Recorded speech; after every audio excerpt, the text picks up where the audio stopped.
luka di kaki korban adalah akibat benturan dengan baut di penampang PJU. Kemudian juga visual lainnya itu dalam bentuk sebenarnya ini sih bisa diperlihatkan sih visualnya, kondisi muka korban perempuan yang seperti memang ada perdarahan di bagian hidung, tetapi jauh dari kesan adanya senjata tajam di bagian kepala, seperti yang tertuang dalam tuntutan. Begitu juga korban laki-laki, apabila dalam tuntutan disebutkan meninggal karena senjata tajam di dada dan perut, dalam novum yang kita sampaikan justru bagian perutnya mulus kelihatannya. Jadi novum itu memang diambil fotonya di rumah sakit, tentu saja dengan kalau ada di dalam rumah sakit yang memilikinya sangat terbatas. Sebetulnya kalau misalnya apakah otentik atau tidak novum itu, saya sangat berharap majelis hakim bisa memanggil kembali anggota kepolisian yang melakukan olah TKP. Kenapa itu harus dilakukan? Untuk kita mencari tahu kebenarannya. Karena saya yakin kalau anggota kepolisian yang waktu itu membawa korban dari flyover Talun ke rumah sakit akan mengetahui persis bagaimana kondisi sebenarnya. Apakah betul korban itu sangat sadis, ada pemerkosaan, banyak luka yang luar biasa? Apakah betul? Itu apakah novum itu sudah ada di dalam waktu berkas pertama atau novum yang betul-betul ditemukan? Ditemukan itu kan juga harus dijelaskan. Foto itu diambil oleh siapa? Kapan diambilnya? Tanggal berapa? Buktinya pengambilnya siapa? Untuk mengecek keabsahan foto itu, saya aja bisa kok merekayasa foto kok. Apalagi foto yang sekarang mau diedarkan untuk mencari suatu booming dalam hal medsos itu sangat mudah sekali dibuat itu.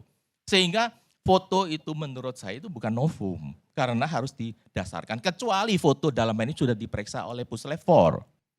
Nah, dari mana tahu ya di KP itu tidak ada darah? Itu foto-foto yang diambil oleh rekan Titin itu foto-fotonya diambil kapan? Kemarin yang diambil atau minggu yang lalu atau 2016? Ketika 2016 diambil, kenapa tidak diserahkan pada penyidik?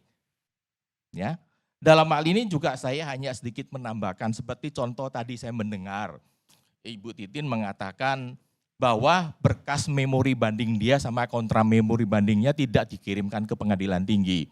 Saya cuma tanya satu, ketika memberikan ilmu dan ada tanda terima, sudah dilakukan insaga belum? Kalau belum dilakukan insaga ya tentu nggak dikirim dong. Kita kalau sudah berpengalaman beracara puluhan tahun, itu mana mungkin sih kalau sekarang kalau belum diinsaga berkas bisa dikirim. Jangan dalam hal ini mengkambing hitamkan seolah-olah menuduh pengadilan yang nggak benar. Kalau sekarang mengatakan ada baut di jembatan, ada daging yang tersangkut di dalam baut tersebut. Tentu dong, kenapa waktu itu tidak diserahkan pada polisi untuk supaya diperiksa daging itu daging siapa? Dan apakah Daud cuma 2 cm itu bisa buat orang mati?